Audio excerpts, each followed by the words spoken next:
All right, well, thank you all for coming here. My name is Max Reimer. I'm the state representative in District 28B, which is Chisago County.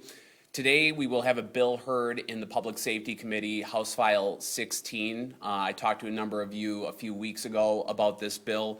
Essentially, what this bill does is it accomplishes two main things. The first is that it mandates any illegal immigrant arrested on suspicion of a violent crime is defined by Minnesota State Statute 624-172, Subdivision 5, to be reported to ICE or immigration officials at the federal level.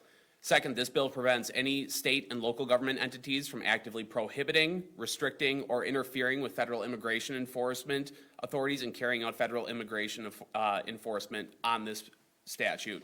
So to just kind of cover what the statute covers is the mandatory reporting to immigration authorities would include illegal immigrants who are suspected of committing murder, assault, domestic assault, crimes committed for the benefit of a gang, robbery, carjacking, kidnapping, criminal sexual conduct.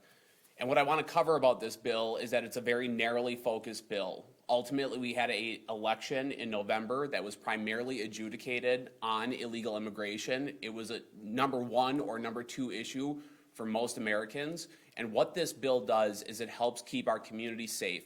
It prevents violent offenders who should not be here from harming our communities, and in many cases these communities are low-income communities, communities with other legal immigrants who their safety is put at risk and families are put at risk. So what this bill does is it makes sure that we have an open line of communication between local authorities and the federal government in dealing with violent or dangerous criminals in our community.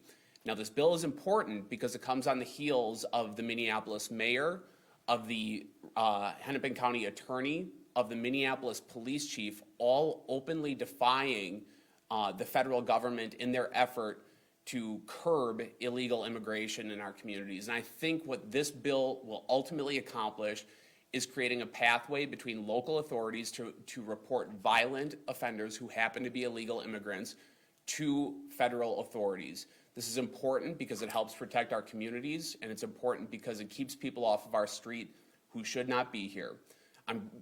Some of the feedback that I've gotten on the bill is, what kind of door does this open up? It doesn't open up a door. It is very narrowly focused in its scope and make sure that we're first and foremost matching what the Trump administration said when it said we are going to primarily deal with violent criminal offenders. So it'll be heard in public safety today. Its second stop will be government operations, and I anticipate a very robust discussion in Public Safety Committee today. With that, I'll take questions. Are you concerned that the proposal might not move forward once the power sharing agreement comes back? That's a really good question. When you look at kind of model legislation at the federal level, the Lake and Riley bill got broad bipartisan support across Congress. I think this is a very reasonable proposal that should be able to get broad bipartisan support as well. I don't view this as a quote-unquote messaging bill. I do view this as a practical bill to solve the problem of crime in our communities.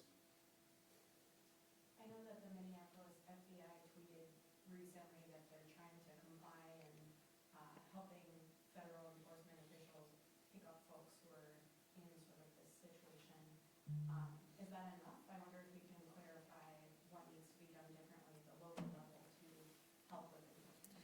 Well, it's a reaffirmation, and in fact, we'll have testifiers today who say that our current situation, when you have people openly defying the federal government, are actually violating current statute. What this is meant to do is reinforce our responsibility in Minnesota that we are going to get violent offenders off the street who should not be here. So what this bill really does is reaffirm our role and responsibility and at the local level, at the law enforcement level, to report these people.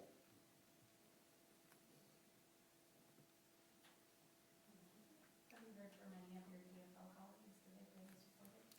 Not yet. Not yet, but again, you know, it's going to be a long session. We're going to have to learn how to work together. And I just keep going back to the Lake and Riley bill at the federal level has gotten broad bipartisan support. And I'm open to conversations about making this or any legislation better, knowing that we have a 67-67 tie. All right, thank you all.